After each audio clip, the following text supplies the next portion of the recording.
একো নহয় কাৰণে মৰম কৰিছোঁ দয়া কৰিছোঁ পুত কৰিছোঁ এইবাবেই যে তই মোৰ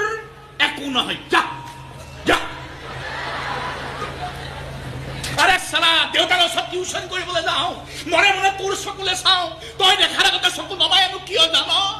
কাৰণ তই মোৰ একোৱেই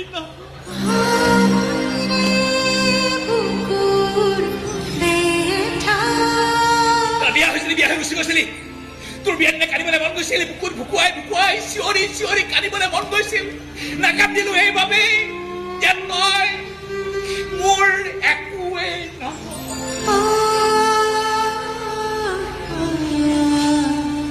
বিয়া হৈ গুচি এৰি কষ্ট পালি তোৰ কষ্ট দেখি মৰম কৰিবলৈ মন গৈছিল বুকুৰ মাজত সোমাই আশ্ৰয় দিবলৈ মন গৈছিল নিদিলো এইবাবেই যে তই মোৰ একোৱেই ঠিকেই কৈছ মহেন্দ্ৰ আমি কোনো কাৰো একোৱেই নহয় আৰু কাৰোবাৰ কিবা হোৱা হলে মই আহি তহঁতৰ ডিঙি তেনেকৈ ওলমি থাকিব নালাগিলহেঁতেন ওচৰত থানাখন থকাৰ পিছতো থানালৈ যাবলৈ এনেকৈ মই ভয়ত পেপুৱা লাগি থাকিব নালাগিলহেঁতেন